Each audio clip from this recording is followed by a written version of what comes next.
paz y su amor. Fue portado el saludo y un abrazo fraterno de la Iglesia Evangélica de Honduras, obviamente, ¿verdad? Es un honor, un privilegio, una gran responsabilidad para mí estar compartiendo la palabra del Señor el día de hoy aquí con ustedes, ¿verdad? Y me llamo Carlos López, mi segundo apellido es Puerto, ¿verdad? Ando con mi hijo Carlos Gabriel, ¿verdad? Él es López Palma por su mamá, ¿verdad? Tengo 3 hijos. Él es el del medio, el mayor se llama Luis Ramón y la niña se llama Marta Gabriela, igual que la mamá, ¿verdad? Entonces, ellos son portadores también de un saludo, ¿verdad? De nosotros para cada uno de ustedes también, ¿verdad? Agradeciéndole la fineza, la atención, la amabilidad. Mencionar nombres sería obviamente, a veces comete errores uno, ¿verdad? Y deja nombres por fuera, y pueden haber resentimientos ahí, comentarios, pero mi pueblo de Dios no existe eso. Pero a todos y cada uno de ustedes, muy agradecidos. Un enorme abrazo, nuestro cariño y nuestro afecto eterno para cada uno de ustedes que nos han atendido con fineza, con cortesía, con diplomacia en este bello país, ¿verdad? El cual le tengo un gran afecto, ¿verdad? Porque esta es mi segunda visita a este país después de mucho tiempo, ¿verdad? Como decía nuestra hermanita Daisy, desde más de 30 años, desde el 86, ¿verdad? En esas reuniones que tenemos de la Federación de Jóvenes Bautistas de Centroamérica y el Caribe, ¿verdad? Entonces participamos de muchos eventos de este tipo, bueno, algunos, no muchos, ¿verdad? Y nos permitió compartir la palabra, confraternar con los jóvenes. Hoy en día seguimos siendo jóvenes, ¿no? En espíritu, ¿verdad? Entonces, bendecimos el nombre del Señor por ese maravilloso momento que nos permitió confraternar con diferentes culturas, países, obviamente, pero que el Señor es el mismo, ¿verdad? Su amor se manifiesta y permanece para siempre en cada uno de nosotros, ¿verdad? Entonces, hermanitos, un nuevo año, obviamente, el primer domingo del año, nos fijamos algunos objetivos, metas, pero ¿qué sucede? Dar un consejo, no lo doy, decía mi padre, salvo si me los piden, ¿verdad? Lo que puedo dar son sugerencias, así me decía mi hijo, ¿no? Entonces, pero tenemos muchas cosas que realizar a lo largo de todo el año, ¿verdad? Y muchas otras cosas que no vamos a poder realizar o no las realizaremos.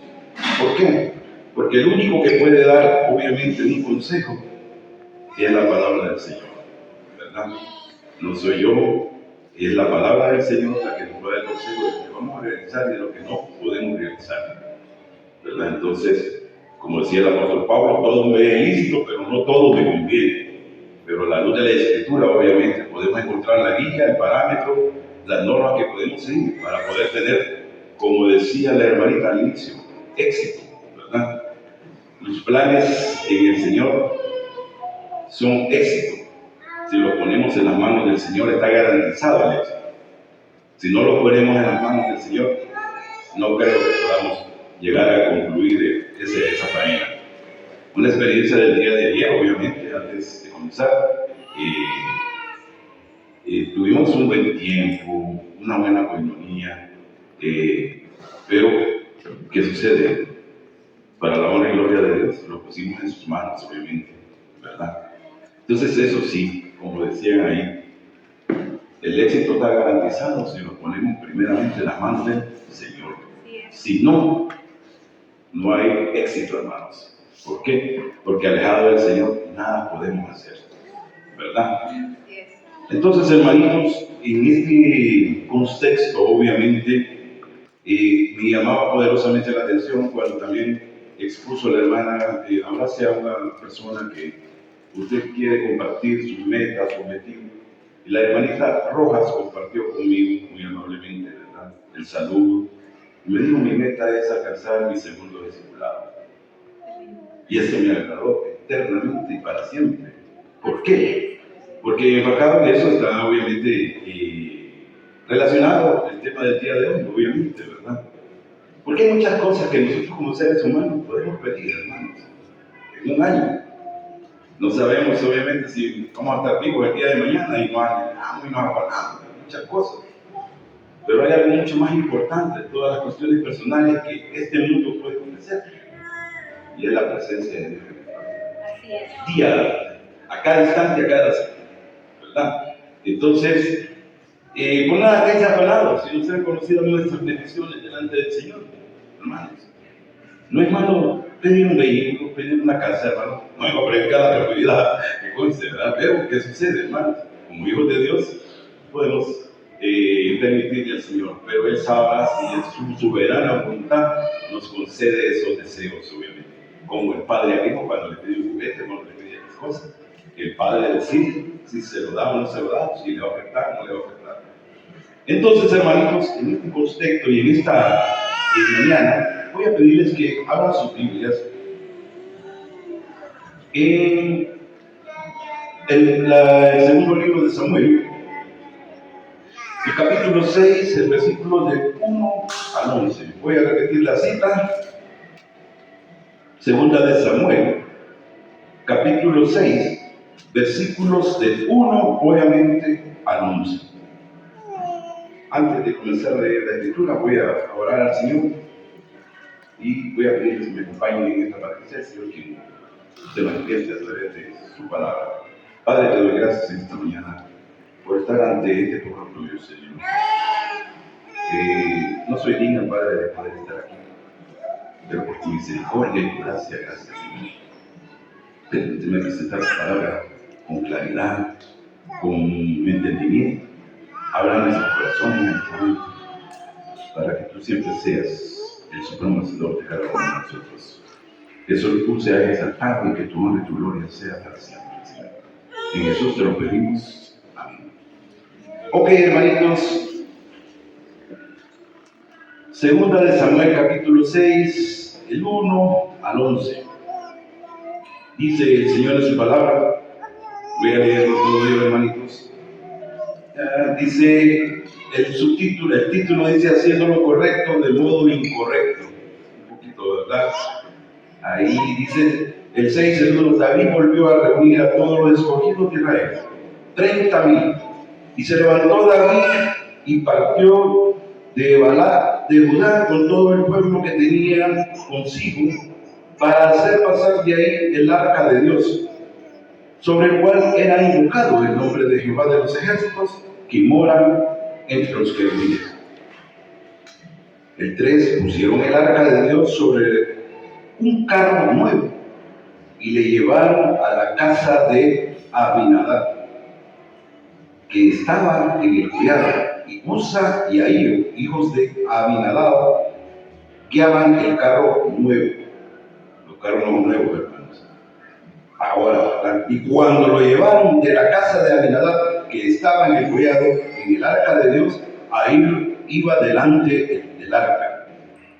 Y David y toda la casa de Israel danzaban delante de Jehová con toda clase de instrumentos de madera, de haya, con arpas, salterios, panderos, flautas y címbalos que retiñen. Cuando llegaron a la era de Nagón, Usa extendió su mano al arca de Dios y la sostuvo, porque los bueyes tropezaban. Y el furor de Jehová se encendió contra Usa y lo hirió ahí, Dios, por aquella temeridad, y cayó ahí muerto junto con el arca de Dios. Y en el 8, y se entristeció David por haber herido Jehová a Usa, y fue llamado a aquel lugar Pérez Usas hasta el día de hoy. Y temiendo David a Jehová aquel día dijo: ¿cómo he de venir a mí el arca de Jehová? De modo que David no quiso traer para sí el arca de Jehová a la ciudad de David, y la hizo llevar David a casa de Obed-Edom Geteo. Y estuvo el arca de Jehová en casa de Obed-Edom Geteo 3 meses. Y bendijo Jehová a Obed-Edom y a toda su casa. Hermanos, aquí tenemos algo realmente que nos lleva a conocer, obviamente, 4 actores, 5 actores. El primer actor es Abinadab. El primero es el Señor. El segundo, Abinadab. El tercero es David. El cuarto es Obed-Edom. Y el quinto lo voy a dejar para mí al final. ¿Por qué? Porque todo esto está relacionado con la presencia de Dios. Cuando yo venía para acá, hoy por la mañana, un lindo hermanito, yo le hice una pregunta. Hermano, le digo, ¿cuáles son los planes de la iglesia? ¿Está adquirir algún predio para construir el templo?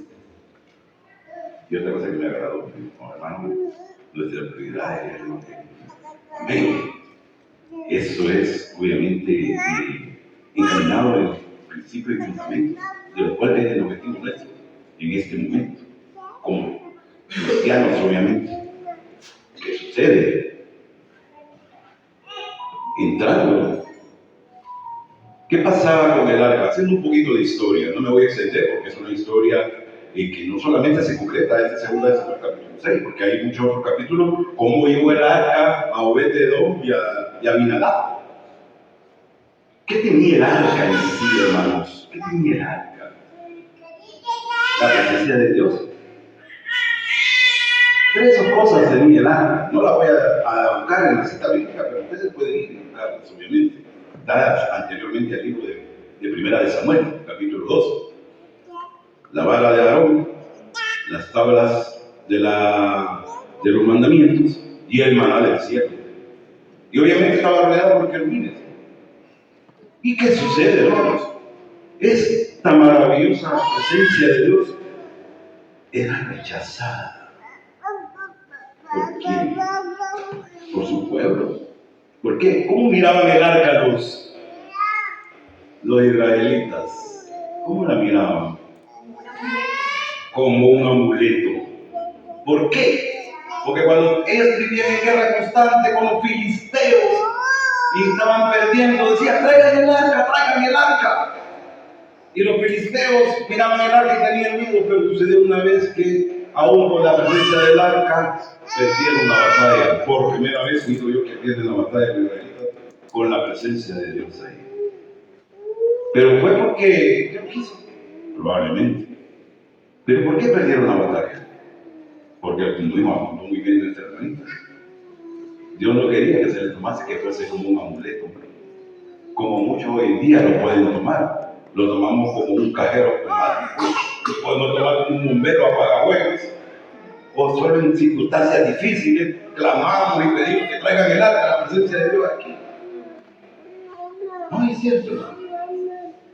Habemos muchos dentro de la iglesia hoy en día que podemos estar tomando la presencia de Dios y los entonces como los israelitas. Pero bueno, miremos el otro lado. Y el arca la tomaron los filisteos, los enemigos de los israelitas, del pueblo de Dios. ¿Y qué pasó cuando llegó?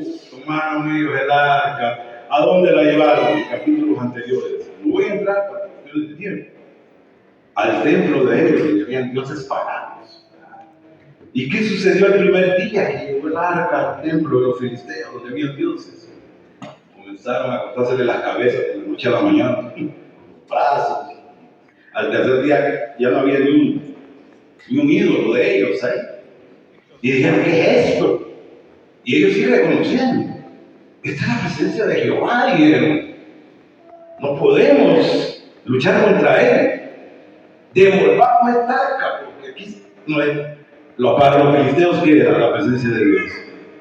Si para los judíos era un amuleto, para los filisteos era una maldición.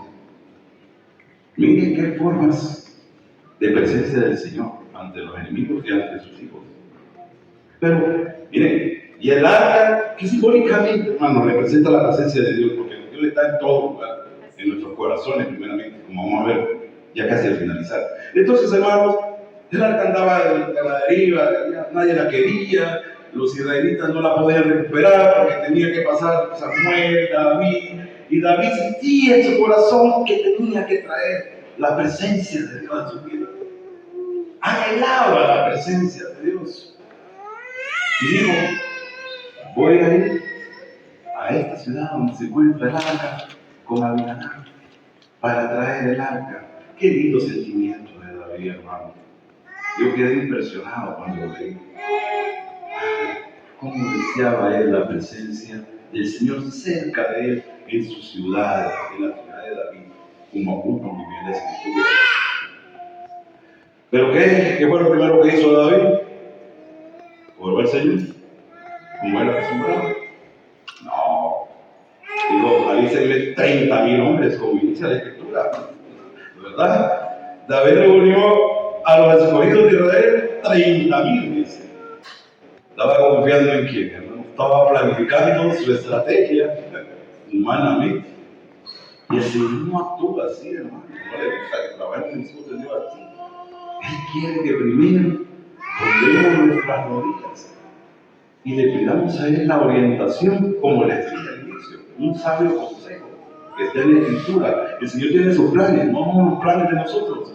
Pero a veces nosotros queremos dar una ayuda al Señor. ¿Ayuda de qué? Entonces, ¿qué sucede, hermano? Ante esta situación, David humanamente no clama al Señor, no dobla rodillas y va con 30,000 fuertes, bien armados, ¿verdad? Yo sé que ustedes no poseen ejército militar, pero es impresionante, lo puede ver uno a través de películas y todo esto, obviamente. Y ya hace el ritual de tomar el arca y todo, ¿verdad? Y ahí dice que estaba en la casa de Abinadab, obviamente, con su hijo, obviamente, Usa, ¿verdad? Y preparan el arca.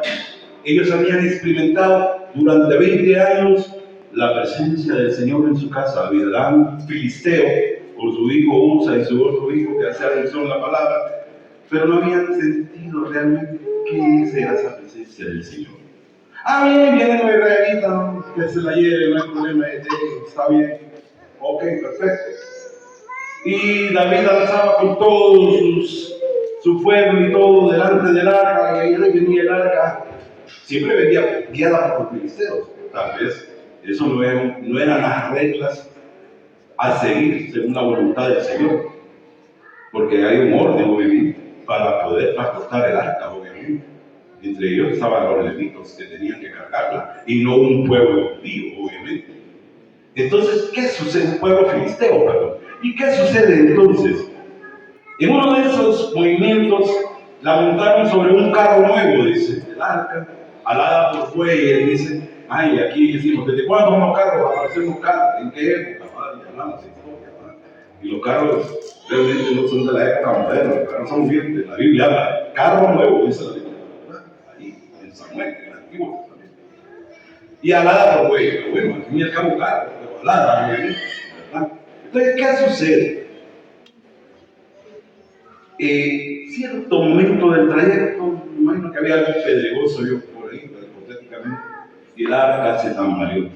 Y vino el hijo de Abinadab, Usa, y se va a caer, y pone su mano, y eso desagradó al Señor.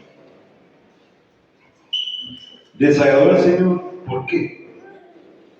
Porque como eran filisteos, probablemente, pero también porque Usa y sus hijos se habían familiarizado tanto con la presencia de Dios, pero no entendían ni tenían el alcance de lo que significaba esta presencia de Dios en su vida.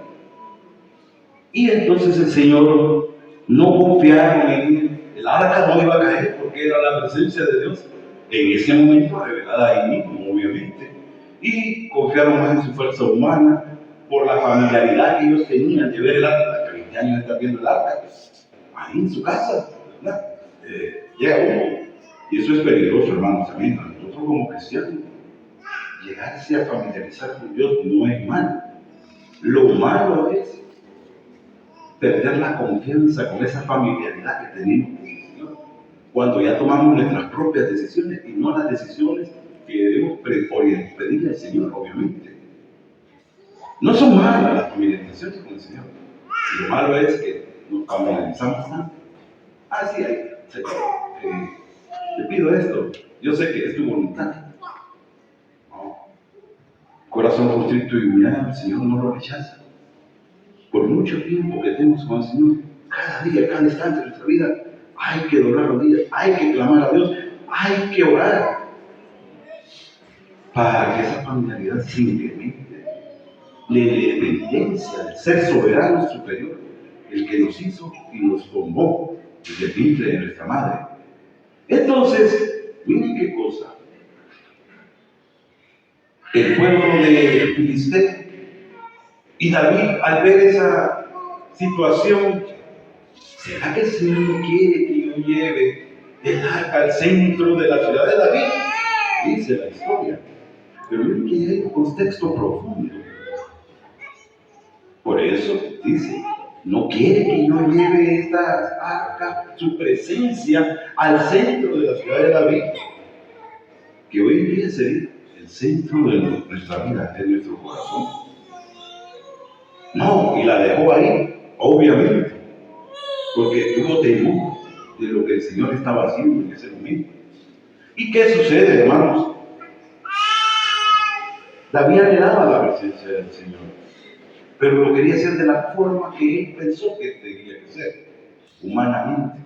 Cuando el Señor da los parámetros para poder estar en su presencia, hermosa es estar en tu presencia, Señor, y gozarme, y alabarte, y danzarte, porque David danzaba delante del Señor. ¿Qué iba haciendo David? Cuando iba al arca, alada, obviamente, iba danzando. Y Mical, su esposa, se rió de él cuando lo vio llegar. Estaba obviamente acerca de más adelante de la historia. ¿Por qué? Porque David era prohibido, obviamente, que un rey se desnudara, quedara, obviamente, expuesto sus partes, sus piernas y su abdomen ante un pueblo, obviamente. Eso era algo denigrante para un rey.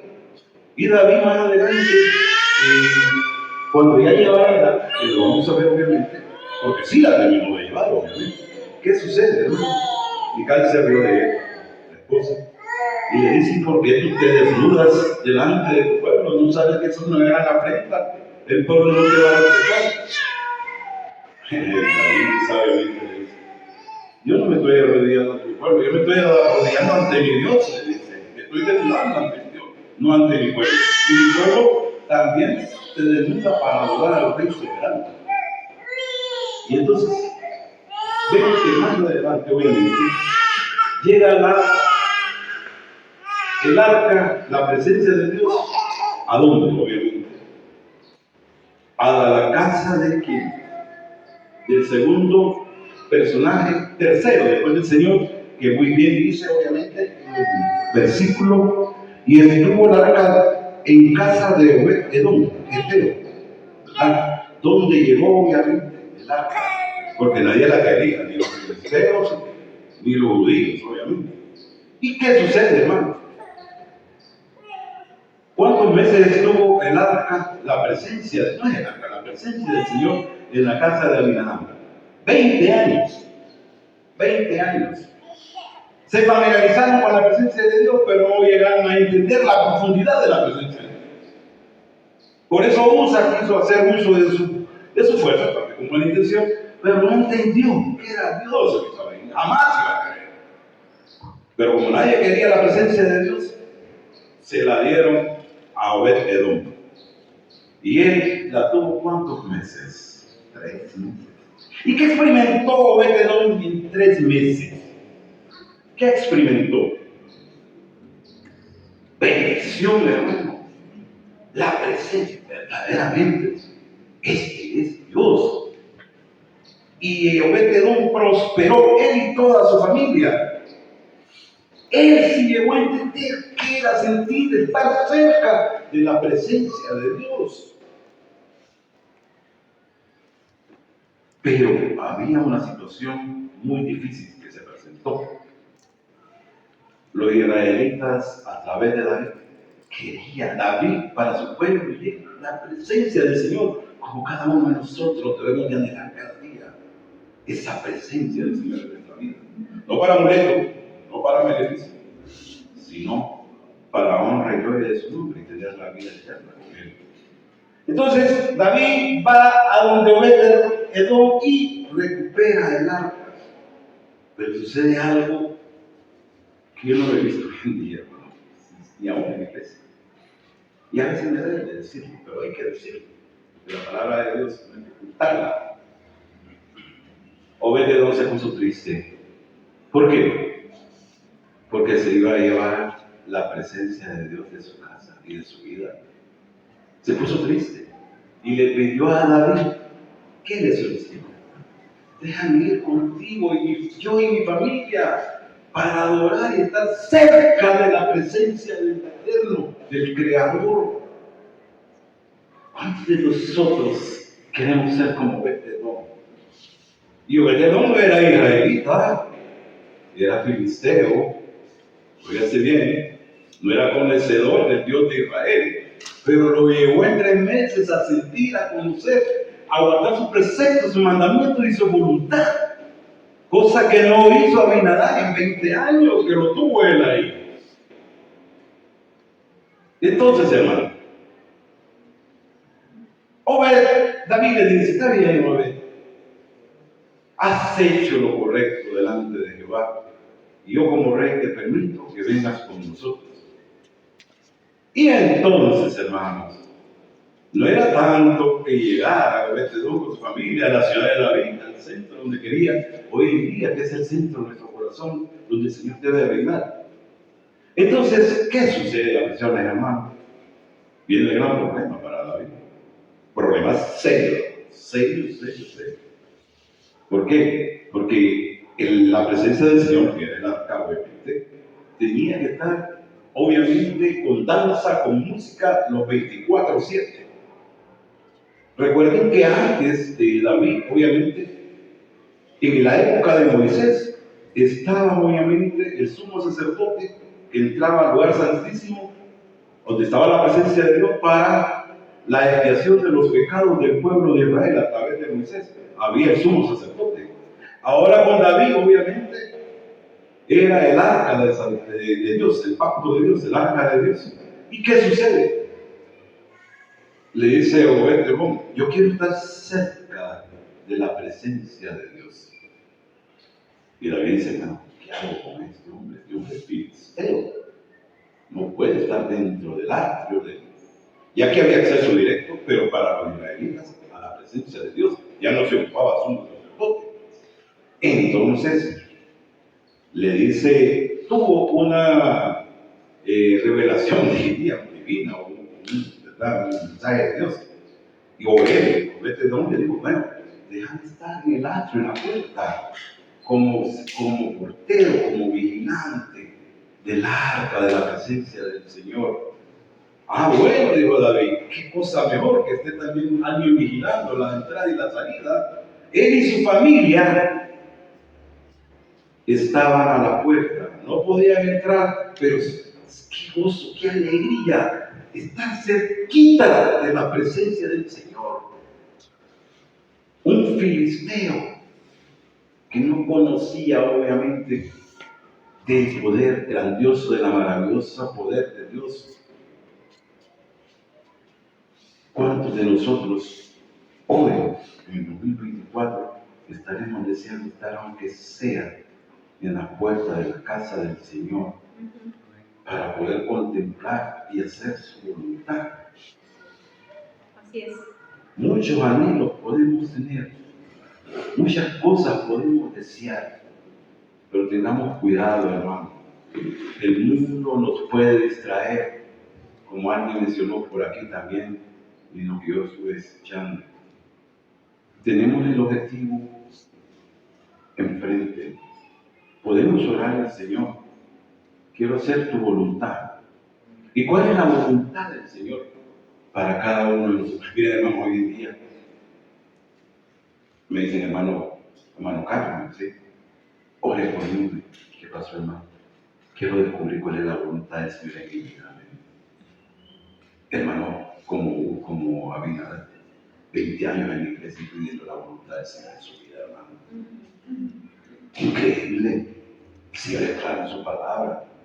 Todo el que hace mi voluntad, ir y hacer discípulos, orar sin cesar, predica, insta, tiempo y fuera de tiempo. Santifícate. Buscar la santidad del Señor cada día, hermanos. Es una responsabilidad enorme la que tenemos para familiarizarnos con esta maravillosa palabra y los preceptos y mandamientos que el Señor tiene para cada uno de nosotros. Pero es fácil distraernos con lo que ofrece el mundo, la tecnología. Tantas cosas que pueden desviar nuestra atención de la presencia del Señor, de lo que el Señor quiere para cada uno de nosotros, o tiene preparado para cada uno de nosotros. Pero hay algo muy importante, hermano.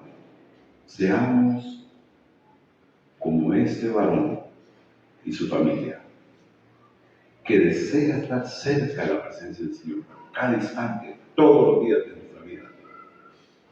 Y eso implica, hermano, orar, predicar, estar siempre atento a las necesidades de los hermanos de nuestra iglesia, primeramente los de casa. Orar por los mandatarios, por los gobiernos. No para que, obviamente, el país florezca en bonanza económica, baje la gasolina, haya alimento. Eso es bueno. Sino para que la palabra de Dios no tenga obstáculo y que estos presidentes puedan rendirse ante el único y supremo creador del universo. Que puedan dar libertad al Evangelio.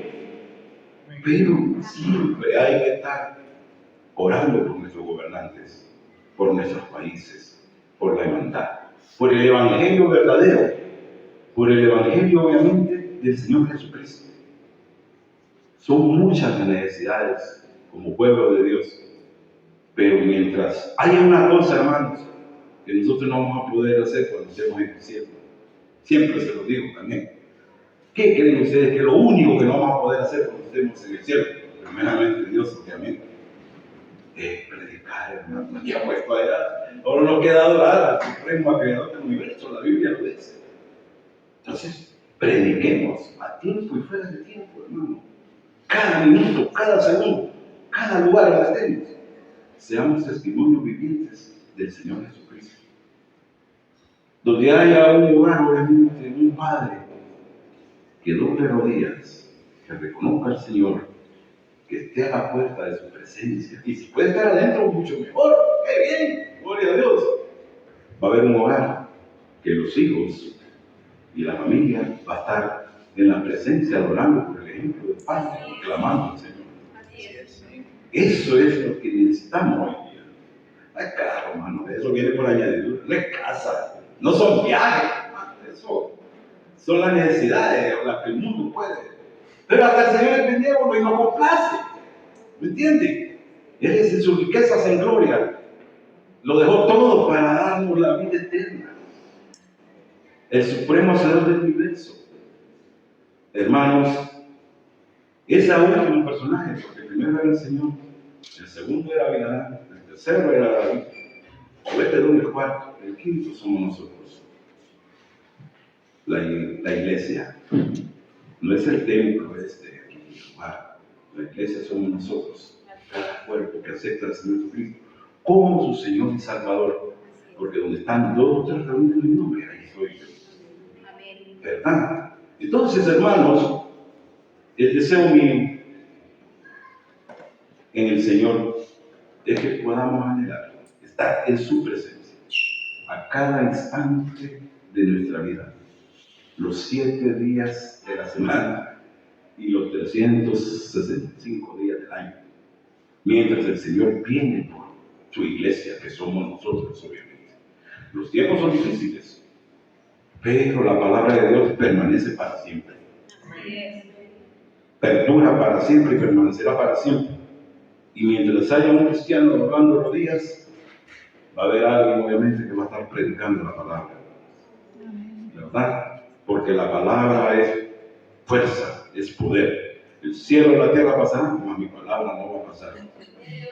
Entonces glorificamos el nombre del Señor por esta maravillosa oportunidad que nos da de reflexionar, que anhelemos estar en su presencia. Hermoso es estar en tu presencia, Señor, y brindar toda la honra y la gloria a tu santo y bendito nombre. Cuando nosotros como seres humanos, como cristianos verdaderos, porque hoy en día también, hermanos, hay infiltrados en las iglesias. Estamos en la época de la apostasía y los falsos maestros.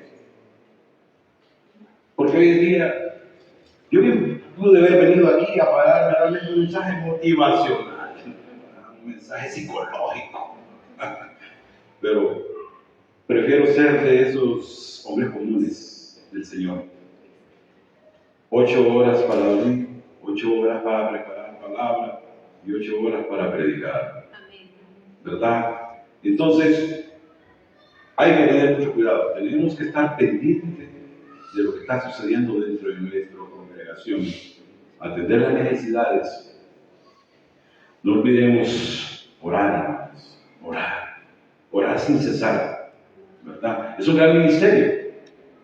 Me decía un hermano, no solo uno, varias. Ay, hermano, yo no sé qué voy a hacer porque me voy a jubilar. ¿Verdad?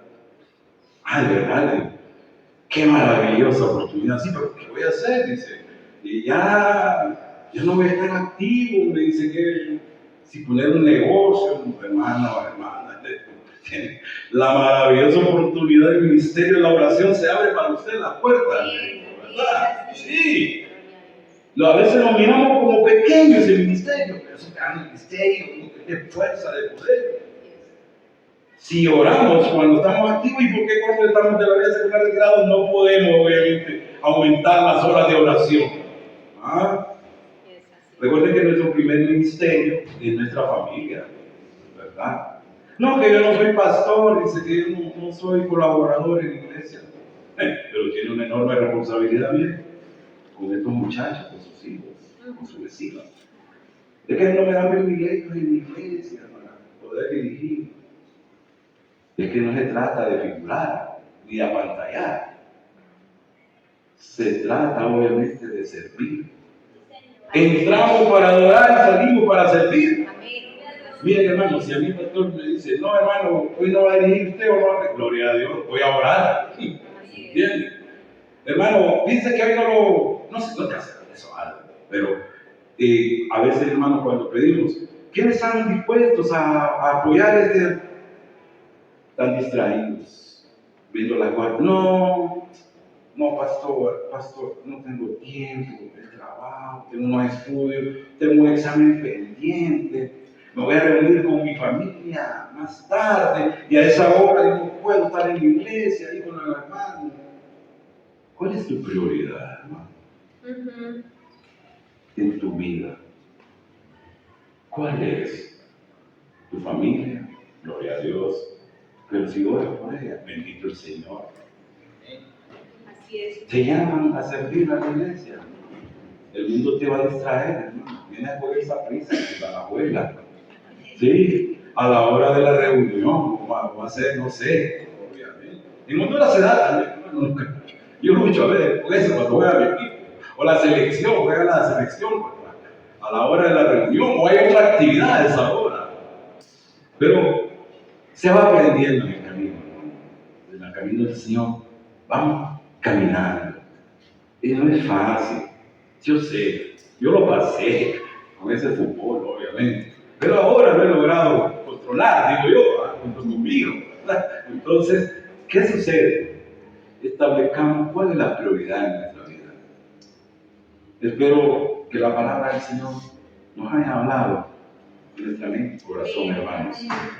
¿Verdad? De que hayamos comprendido que el mundo nos puede distraer de muchas cosas. Divagarnos. Podemos estar enfocados, pero nunca ya nos distraemos, hermano. Puede ser cualquier otra cosa, ¿verdad? Y la iglesia tiene que estar atenta.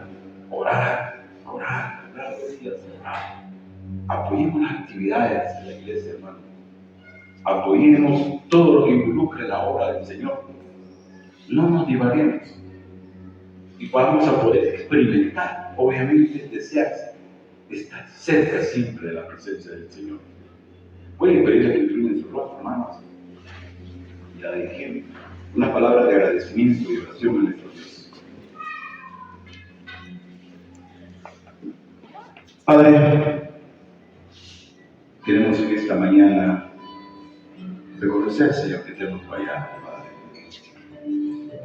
Pero bendito tu nombre, Señor, y tu palabra que nos redarguye y nos confronta para recapacitar y reconocer, Señor, que tú Eres un Dios bueno, fuerte, grande y maravilloso. Ayuda, Señor, a que podamos concentrarnos en anhelar estar en tu presencia, Señor. Algún día estaremos eternamente y para siempre contigo, Señor. Pero mientras estemos en esta vida terrenal, pedimos, Señor, que no nos quites el gozo y el deseo de estar en tu hermosa presencia también, Señor. Padre, si no nos familiarizamos contigo en el sentido de poder servirte, de amarte, de estar ahí sirviéndote, que esta familiarización sea, Señor, para poder siempre depender de ti, reconocer tu soberanía sobre nuestra vida y no confiar en nuestras fuerzas humanas, sino siempre, Señor, en tu poder, en tu gloria, en tu misericordia y tu gracia.